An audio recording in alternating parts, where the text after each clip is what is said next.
uh, looking through some scriptures and trying to put some ideas together and asking God for a little bit of direction. And and this is going to be awkward today. It's not going to sound like Mother's Day, but it really is. I'm going to talk to you about a word.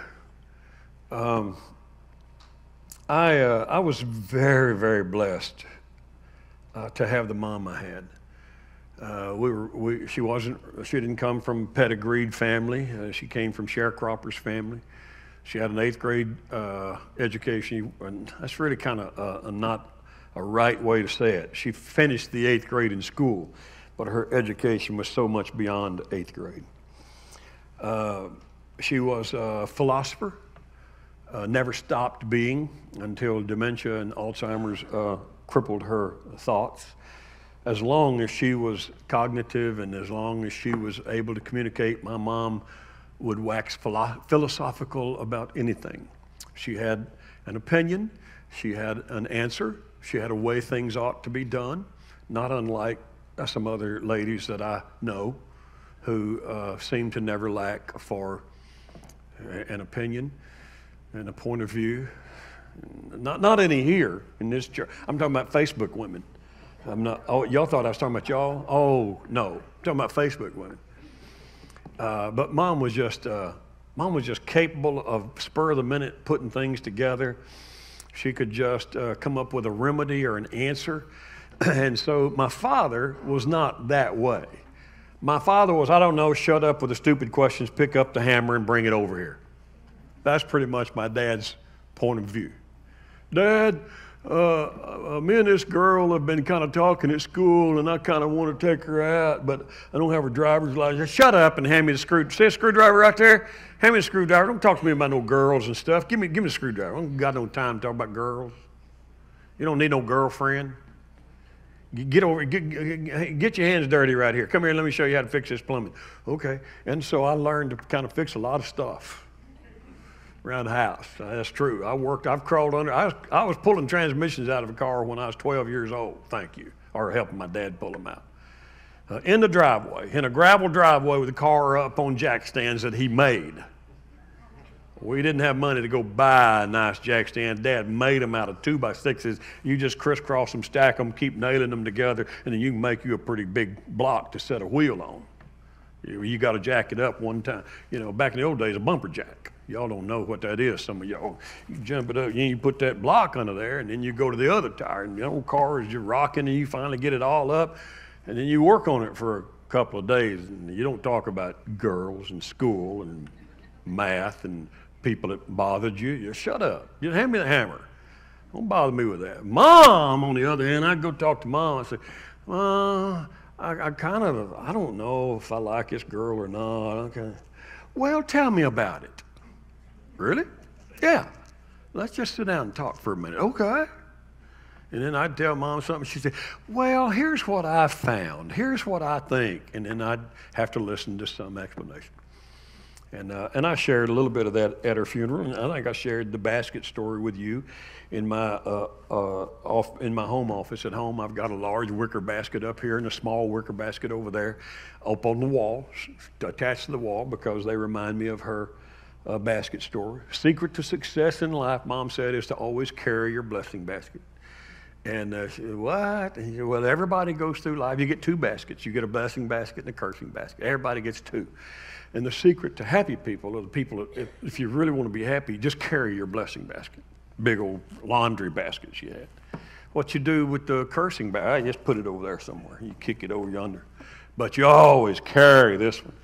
And then when people say, well, how you doing? You can be broke, you can have no lunch, you can have no money in your pocket, but you look in your blessing basket and you say, oh, I'm doing fine. Because that's all you can see is what's right here, your blessing. And it's silly. I know it's silly, but that's my response to any of you if you ever ask me, how you doing? Wonderful. I'm doing wonderful. I might be broke. I usually am. Don't have anything. Might be hungry when you ask me, but you'll never know because I'm holding a basket that philosophically Mom stuck in front of me perpetually. And how did she do that? Was she clever? Was she a cinematographer? Did she create a little movie of it and put it up on the screen? Or did she just speak it? She just spoke it. My mother chose her words carefully. As far back as I can recall her, my mother chose her words carefully. She never spoke off the handle rudely. She would have been an absolute misfit in this age of electronic social media. In fact, I can tell you that had she kept her mind, she would not have been on Facebook. She wouldn't have followed any of those trending things because they're so rude and they're so vulgar and they're so nasty. And it doesn't matter what you do, what you post and what you say. There are some people who just seem to be bent on hunting for any mistake, any mishap. And that's what they're going to jump on. And they're going to be rude, and they're going to be mean, they're going to be hateful. It doesn't matter. You can't be, if you're a Democrat, you can't be nice to the Republicans. If you're a Republican, you can't be nice to the Democrats. If you're a Christian, you can't be nice to non-Christians. If you're a non-Christian, you got to be hateful to Christians. If you're one denomination, you can't tolerate the other. If you're Catholic, you can't tolerate Protestants, and Protestants can't, and so on and so forth. Talking to a lady the other day here in town, and she said, well, what do you do for a job? And I said, well, I'm pastor. I wouldn't call it a job, but I'm pastor out here at Grace Christian Family Center. And she said, oh, I go to the Catholic church. No, she said, first she said, is it a Christian church? I said, yeah. She said, oh, I go to the Catholic church. And I said, so you're Christian too? She said, no, I'm Catholic. And I said, are you just trying to distance yourself from me? Because I think you're Christian. Well, you believe in Christ? Well, yeah. You believe in Jesus Christ? You know, the Christ? Of course. Then you're not Catholic, you're Christian. Well, okay. Hey, I'm trying to find common ground with a woman, and she doesn't want common ground. If you're Christian, then I'm not. Even though I am, I'm not because you are. And I'm like, I don't get that. But I try sometimes when I'm trying. Sometimes I don't try. But when I'm trying, I try to be like Mom. My mom was a peacemaker. And she chose her words intentionally to try to bridge gaps and make things right and fix things and help people and love people. And I only saw my mother go through one crisis with my sister, of all things, and it was a bad crisis. And both my sisters thought they had to leave and run away from home and go move out, and it was that bad. And I'll never forget, they went to my father and called him out of his job, and I'm sitting in the back seat of the car, a 1953 Chevrolet. And I'm sitting in the back seat, and they're sitting in the front, and my older sister driving, and we're waiting for a guard to go get my father and bring him out. And here came my father walking down a long walkway and came down and squatted by the door, said, what's up, girls? And the girls start crying, and they tell Dad what Mom is doing and what they've got to do. And I was probably only 11, maybe 11 years old, something like that. And to this day, I can so clearly envision it because I remember my father's dirty, big, working man's hand reaching up behind my sister's neck and squeezing it and loving it and patting it for a moment while he squats down outside the window. And he said, girls, please, all I can ask you to do is don't judge your mother for something she's going through. Remember what she's been before she started going through this. If this is something she's going through, then she's going to get through it one day. And then she's going to be the woman you've always known. It'd be a shame for you to judge her because she's going through something right now.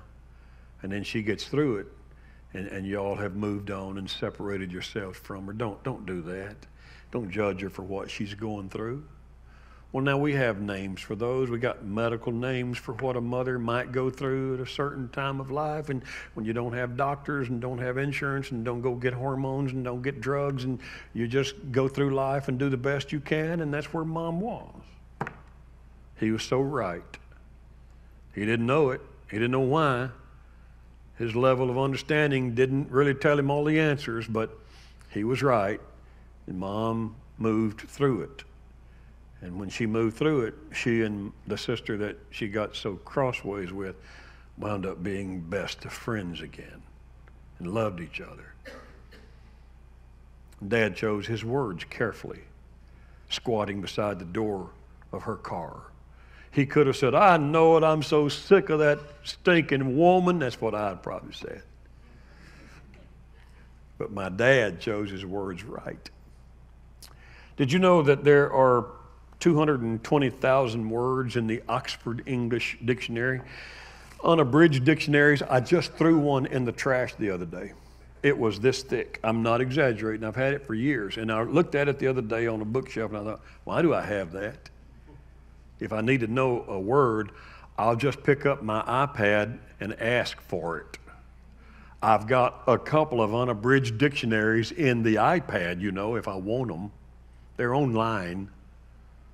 So I just picked that 25-pound book up and pitched it in the trash and threw it away. 600,000 words probably in that dictionary. I don't know how many of them I know. I'm guessing that I probably know around 5,000 words. That's probably about how many of the 220,000 in Oxford's English Dictionary I know. I have discovered in life, and you have too, that words can be weapons. Just words that you speak. They can kill enthusiasm. They can impact your self-esteem. They can lower your expectations. They can kill your relationship with somebody. They can even affect your health. Words. I'm not talking about medicine and drugs. I'm just talking about the things that roll off of your tongue can absolutely make you sick or make somebody around you sick. Sick of you. They can make you miserable. Just words.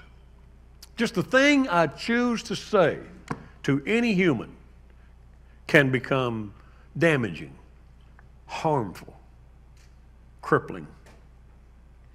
I have watched a handful of my acquaintances and friends be victimized by the words of their family members. I had a good friend in school growing up whose father was a crude man. He was an alcoholic and he was an abusive man. And I know at least once the police had been called to his home, and we lived close enough to him I could hear the screaming sometimes in the house. And we have been out in the front lawn playing when his daddy came in and decided he didn't want his kids out anymore. My father and mother never ever chose to humiliate me in front of any friend. If I had a friend over at the house, my mom and dad both spoke respectfully to me and to the kids. But not his dad. His dad stepped out one particular summer afternoon, and a couple of the girls in the neighborhood were sitting out on the front lawn, and me and my buddy and another kid from up the street on the ball team, and we got a little herd, 6, 7 people in the front lawn. We're out there throwing a ball around or a frisbee and having a little fun, and his dad steps out. Vulgar language, called his son a couple of names I can't repeat here. But then he used adjectives like, you stupid little, did not tell you, you little moron, you. And none of us, we all knew he's not stupid, our buddy. He's not a moron. We knew his dad's wrong. And yet, the crestfallen face, the change of posture, the slump of the shoulder, the resignation to jump up, hurry, and hurry back across the street and home. Just watching the transformation in him in that one moment, I'd never seen it. I knew his dad was mean. I could hear him scream now and then. But to watch how it affected that boy was amazing in the 9th grade. And then I've seen it, you have too, so many times since. People just carelessly and callously don't think about the power of one word. In the foyer of a church, you can humiliate a child. In the living room of a home, in a store, in a public place, just a word can break, humiliate, damage, destroy. But if words can be weapons, they can also be tools. And there are several verses we could use. I chose this one today from Proverbs 25:11. A word. Everybody say a word. I like the fact that he didn't say a sentence. I just like the fact that the writer of Proverbs, who was Solomon, who's called the wisest man, I like the fact that Solomon didn't say words, sentences. He just said a word, fitly spoken. A word spoken at the right time. The right word at the right moment. Well, it's like apples of gold and pictures of silver. What? I don't know what that means. I just know it means good stuff. I know it's supposed to represent something beautiful. A picture of silver and gold and apples. I don't know what it means. I just know it's beautiful. I know he didn't mean, it's not worth having. It's just apples of gold and pictures. No, I know he was putting it way up somewhere. A word. A word. Just a word. You've heard me say, maybe not in here, Wednesday night a time or two, I have talked about relationships and love and that sort of thing, and talked about how overused the word love is. I love him, but I can't stand him. Yeah, then the only reason you said you love him was to make you feel better about yourself. The truer part is the part where you said, I can't stand him. Why don't you try to describe your spouse in your mind right now without using the word love? How do you feel about that woman or that man? But don't use the word love. Don't say, I love them. That's too cheap and easy sometimes. You just, what are they to you? What do they mean to you? Don't use the word love. Describe that woman. Describe that man. In fact, if I even got it even closer and said, use one word.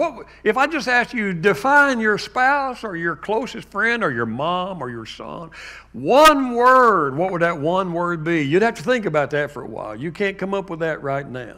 I've actually thought about it. I could describe my wife with one word. It wouldn't be the word she probably would want to hear. It wouldn't be a word that you would think, oh, it's flattering. But I would tell you that if I had to describe my wife, I would use the word faithful. Because she is. She has a lot more qualities. She also has a lot of flaws. I won't get into that. But if I had to use one word, I'd say that's faithful there. Faithful. Faithful to her kids. Faithful to her husband. Faithful to her church, her God, faithful to her grandkids, faithful to herself. It's the way she's always been. A lot of other things, but none take precedence over that word for me. It's just a word. Man, fitly spoken, right time, right spirit. Even the tone we used, the same writer, Solomon, said a soft answer turns away wrath. No weapon, no need for counselors, no private space, no safe room down the hallway from your classroom.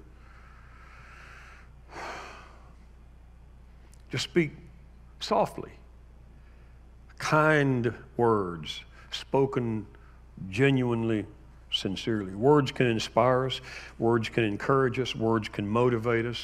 Just a word. Soothe. Calm us, heal us. They can endear us.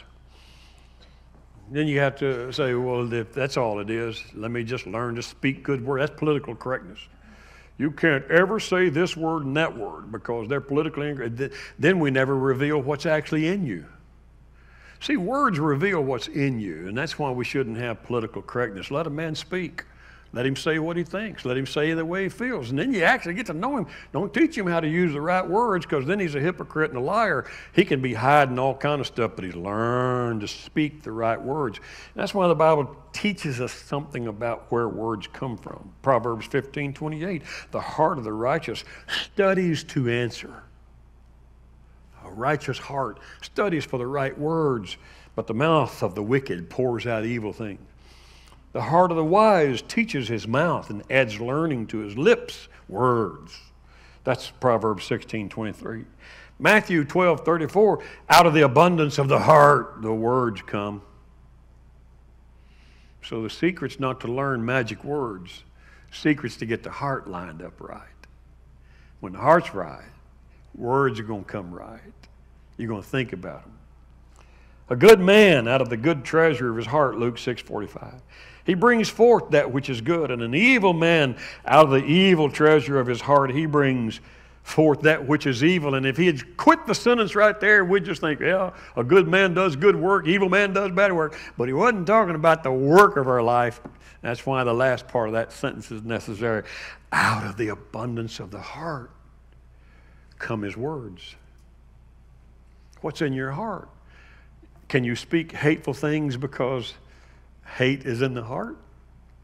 So do you need to change your vocabulary, or do you need to heal your heart? If you heal your heart, words are going to get better.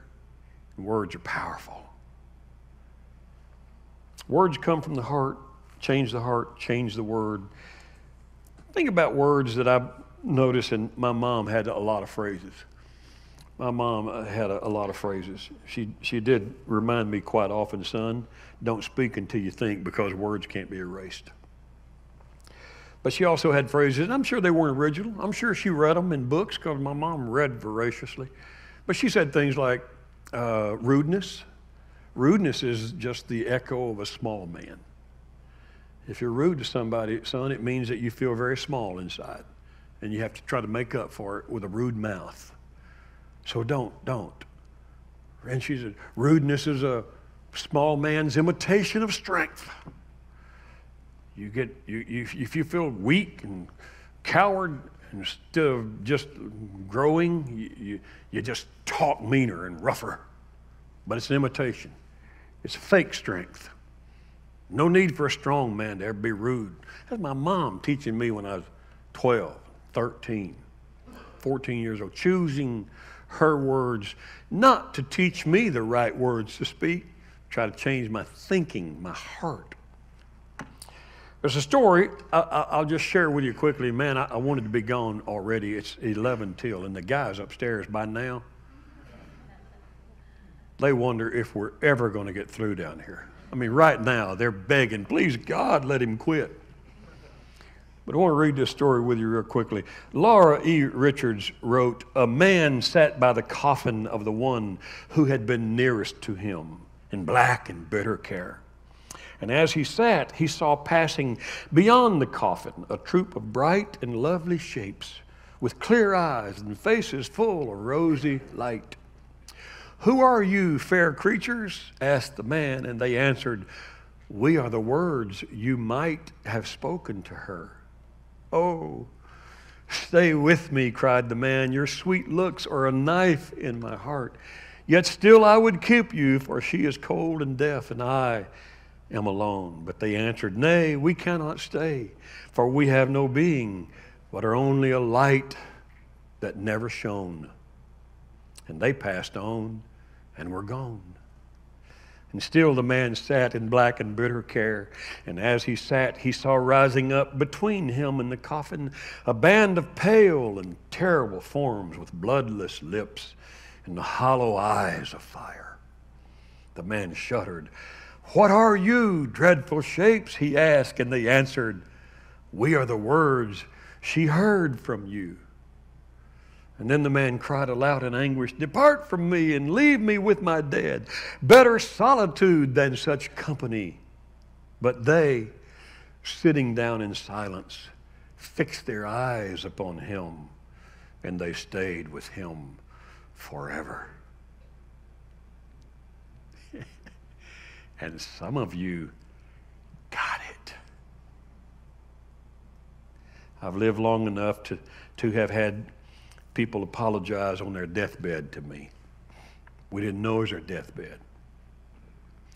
I've been called to the deathbed of a handful of people dying who have summoned me to come. Their wives have called, is there any way you can come? He wants you to come so badly. Okay, I knew him back then. He left my church. He didn't like me. Why would he want me to come pray for him? A handful of times in my life, I've been called to a deathbed of someone who wanted to try to get rid of words they had spoken to me. Forgive me, Pastor. Please forgive me. You were forgiven long ago, I have said. No need to worry about it, no need to carry it, but it haunted them as they lay knowing they might not wake up in the morning. It haunted them. It was just words they'd spoken. They didn't like me. It's no skin off my nose. A lot of people don't like me. I don't like a lot of people. Sometimes we say things we wish we could take back. Can't erase the words. You can only live with the memory of what you said or what you wish you had said. When my daddy died, he died suddenly. My daddy taught my brother and I something very good. We saw the contrast of the words we could have spoken or the words we spoke. And we discovered that we don't know for sure which ones of those trouble us the more. But in the funeral home where my father's body lay many long years ago, he died suddenly. He had worked 7 hours on my brother's ranch that day in saddle. He was on a horse riding, separating cows on my brother's ranch, getting ready for a big sale. And Dad still preferred the saddle and the quarter horse. And 7 hours he had been in the saddle that day and came riding into the corral and told my brother, man, I don't feel good. Laid down on the tailgate of a pickup, laid down on the seat to get comfort, got up and said to my brother, I'm going to walk down to the house. Walked 100 yards or so down to the house to lay down. A few minutes later, my brother, still working cows, said to his little boy, run down, check on Pawpaw, make sure he's okay. Boy came back 15 minutes later pouting. Pawpaw won't wake up and tell me if he's okay. So my brother ran, and Dad was dead on the couch.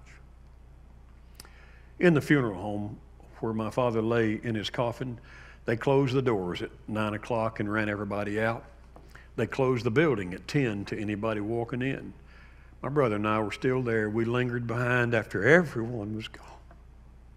We asked if we could stay longer after the doors were locked, and we did. And just my brother and I sat in the room, and we kind of took turns. He would get up and walk over to the coffin, and he would say, Dad, I'm sorry. We never abused our father. We loved him. Dad never abused us. Never raised a hand in anger at either one of us boys. We were just sorry we hadn't said enough. My brother, Dad, I wish I'd have told you I loved you. I can't remember the last time. And I couldn't remember the last time I told Dad I loved him. Mine was 2 weeks ago, Dad, I said, I don't have time to come see you right now when you called. And said, I wish you'd take off a day and bring the kids up. And the kid had Allison. Let me see my granddaughter. Dad, I'm pretty busy right now in ministry. I don't have time. I work 7 days a week in the church, Port Arthur. And then 2 weeks later, the phone rang and my sister said, Dad's gone. And I walked next door and said to the pastor, I'm taking a few days off to go bury my father. I'll be back when I get back. Oh, but I didn't have time. I didn't have time to go see a living father who never called and asked me to come, but he did that day. And now he can't know that I said to my boss, I'm going, and I'll be back when I get through. Oh, how much that might have meant to him. But my words were, I'm busy, Dad. I can't. And then between me and his coffin, they raised their ugly head. And they live with me forever. There's an old song we used to sing that simply said, let the words of my mouth and the meditations of my heart be acceptable unto thee, O Lord. It's a song. It's a good song. Let the words of my mouth and the meditations of my heart, well, they go together, don't they? Be acceptable. Heart of love will speak words that are spirit-soothing, soul-cleansing, hope-inspiring, life-giving. Believe it or not, I actually brought this today just for moms. Stand, please, because I love you moms here, and I like to believe that every one of you has the same kind of heart my mother had. You choose your words carefully when you speak to your kids, don't you? Oh, I don't mean when they're little holy terrors and they break everything in front of you. But when you really take that moment to sit down with those kids, don't worry if they don't know how much to value you and how much to appreciate you. They will one day. That's why Proverbs said, train up a child in the way he should go. When he's old, he won't depart from it. I'm an old man now, and I look back and praise my mother, because now I understand what she was and what she did and how she spoke. You moms, words out of your mouth inspire your kids. You lift them up. You motivate them. You want them to excel, and it comes out of your heart. And it comes out of your heart in words. God bless you. Thank you for choosing your words wisely with all your kids around here.